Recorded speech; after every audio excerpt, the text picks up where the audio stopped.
Welcome, welcome, welcome, welcome. Good evening. How are you this beautiful, beautiful Sunday evening?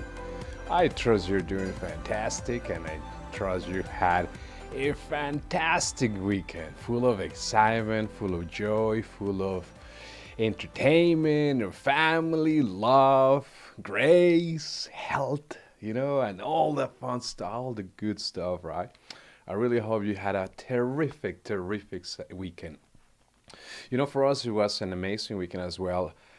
We started with, Friday with the new concepts here of mindful living over the last few days and mindfulness. And we had an opportunity to talk as well yesterday during day 10 of some powerful topics as well. When it comes down to mindfulness, self care. At the first few days, we were talking about sleep hygiene. And I don't want to tell you every single day what we had, but rather, I love to invite you to please, take a look at our YouTube account and subscribe. And if you want to take a look at the different playlists that we have going on, the different trainings, programs that we are here over delivering from Empower Media Global Studios to the comfort of your home, right? Because we are so passionate and so committed to helping you as well live an extraordinary life by taking a proactive approach to your well-being. And this evening, my friends, like I was saying, you should definitely take a look at our YouTube channel because we have a lot of content that it's available for you to start taking small tangible steps towards a better tomorrow. So you can start conditioning yourself tonight and improve the quality of yourself tonight by taking small tangible steps. And that is, my friends, my desire for you. That's why I'm here.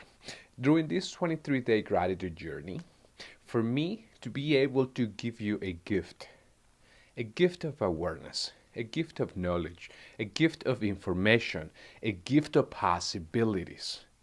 Call it an eye opener if you must, But I want to make sure you know this because when I was forced to take care of myself better than I ever did, I had no choice. I was literally forced. I was forced into a mandatory bed rest. So I no longer had an opportunity to be proactive about my well being.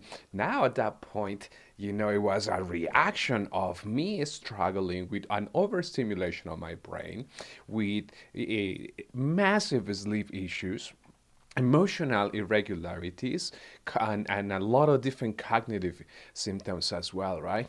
So I had to react to trying to understand, to trying to see what is it that what was going on. And I had to learn the hard way. See, I had to learn the hard way because there were so many things that I didn't know about. There were thresholds. There were a lot of boundaries I didn't know. I no longer had the flexibility like before. You see, before a concussion, I'd go to a restaurant, I'd go to a meeting, I'd drive all over the city, I'd go to another restaurant and a pub and, meetings, coffee shops, and whatever, right?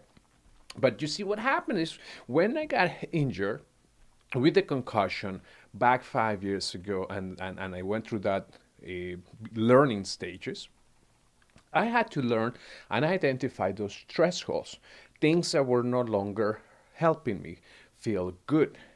So basically, I started to tell you a couple days ago that I teach three basic principles when it comes down to my programs. And the first step is to identify what is causing the pains and aches.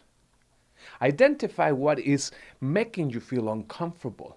Identify what's creating toxicity. Identify the areas of opportunity that you can start taking small tangible steps. Now, if you have been listening for the last 11 days, you will realize how we start connecting the dots every single day at a time. And from this point, and from day one when we started, it's just a matter of repetition, again and again. Right? So the first thing again, my friends, is to identify what is causing pain. So for me, when I was going to a restaurant, I identify immediately that the overstimulation of lights and sound and people and activity was just not a good thing for me. It was a messed up situation because I would start feeling vertigo, I would start feeling nausea, I would start feeling sick, I would start feeling anxious, stress, and well, I can probably name 5 or 6 more other symptoms that I was feeling at the time, and maybe even more. But the bottom line is, you see, I was able to identify what was causing discomfort. And again, this applies to different things all across life. It's not just for those dealing with post-concussion syndrome, by the way, if you haven't seen that just yet, right? It comes across the table for many different circumstances. So the second thing I did, okay, so remember, number one is to identify. Okay, now that you have identified, the second thing you want to do is you want to keep track of it. You want to get a journal going on, or you want to get a log going on your cell phone if you have an opportunity and if you can actually spend time in front of your cell phone, right? But if you're not dealing with post-concussion syndrome, well, you can definitely spend some time on your cell phone taking some notes. But for those dealing with post-concussion syndrome symptoms, then maybe the cell phone taking note is not such a good idea. Maybe what you need is a piece of paper, a notebook, right, and a pen, and then that you start journaling and tracking those things you have identified on step number one. So whatever is causing the issue, identify that, then keep track of it and write it down. Write it down so that way you know what is it that is causing you the pain, what's triggering the symptoms, what is upsetting your system, your nerve system, your brain, your emotional state, your heart, whatever the case might be. You get the idea, right? Okay, the third step, my friends, is to take a proactive approach. And I live and I preach and I breathe all about proactiveness, proactive approach. So you identify the issues, you know what those issues are. Well, guess what? What do you think are you gonna do next? Well, the next thing is avoid those things or make adjustments to make sure that you are not getting hurt. For example, on Saturday, we had our annual gala from the business networking organization I belong to. And they host an annual gala. And yesterday was the evening where we had an opportunity to attend this beautiful event. And it was, probably anywhere between 300 to 400 people, maybe more. There were tables everywhere across the ballroom, and they did a beautiful, beautiful job creating, organizing, setting up, structuring, and executing, and everything. It was just beautiful. Now, reason why I'm telling you this is because now you can see there's 300 to 500 people around that room, right? There's people everywhere. There is loud music everywhere, lights going everywhere, and I had a speaker less than 20 meters away from me, okay? A big, loud speaker, literally next than 20 meters away from me. But when I was on my way there, when I was getting ready, I know that although it's been 5 years for me since I experienced a concussion, and that for the last several years and for the last several months, I no longer have to be using my earplugs every single day I go out. There was a time and there was a season where anywhere I went, even inside our family's home, in the living room, I would have to put on the headphones to reduce the acoustics of the room. So my brain would not be overstimulated by all the different sounds going on. But because I know how my brain sometimes can, react, especially when I'm going to be in a busy, loud, crowded event with people and sounds and everything. Well, my proactive approach right there is I grab my earplugs, put them in my pocket. First thing I did before I even put my wallet in and my ID, I put it in my pocket and I make sure that they were there ready to go. So when we got to the venue and I'm sitting there, and then the first thing I notice is the biggest speaker right next to me, next to less than 20 meters away. And I was like, yes! I was so thankful that I took that proactive step and I took my earplugs with me, because I was able to enjoy the rest of the evening without any discomfort, without any upsetting of my brain or anything whatsoever. But you see, my friends, small, tangible steps. So consistency on taking small, tangible steps pays off. Not just today, not just tomorrow, but for the long run, pays off for you to take that proactive approach.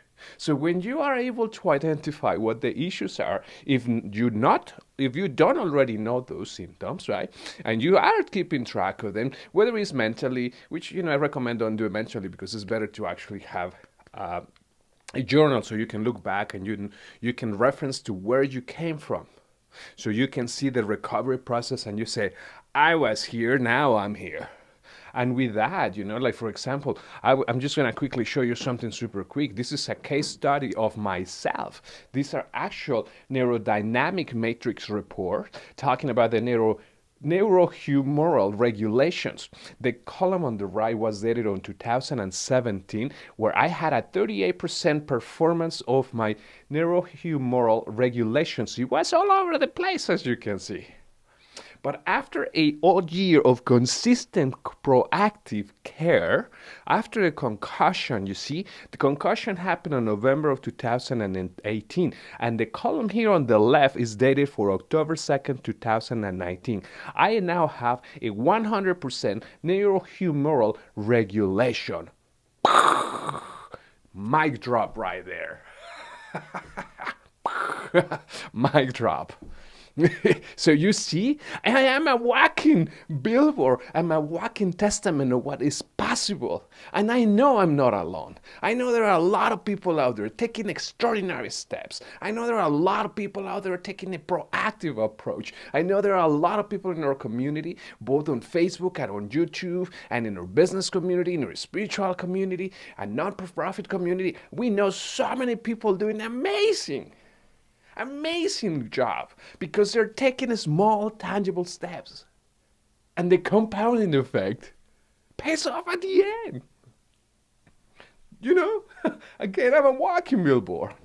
So my friends, I just want to invite you, I want to encourage you to take tomorrow morning, I start with a mindful morning approach. Start with a mindful morning approach where you allocate 5 minutes extra, 5 minutes earlier before your regular scheduled alarm, and you have an opportunity to savor that cup of coffee or that tea that you're going to enjoy, or that beverage, or simply just take 5 minutes just to align your thoughts with gratitude in a mindful state. In a mindful living state, my friends. And when you start to face toxic, negative thoughts through the day, replace them with thoughts of empathy. Replace them with thoughts of gratitude. Replace them with words and thoughts of compassion. And you have a phenomenal rest of your Sunday, my friends. Thank you so much for being here today. Thank you so much for listening. Thank you for watching. Thank you for showing up for yourself, because taking a proactive approach is a choice that we individually have to make. It's a personal choice, in other words. It's a personal choice. Nobody has to convince you. Nobody has to tell you what to do. Nobody has to try to sell you on that. It's a personal choice whether you want to take a proactive approach to your wellness or you don't. Simple, right? So I'll see you tomorrow, guys, for day 12. Thank you so much for being here today. Love you. Stay in power. Stay beautiful.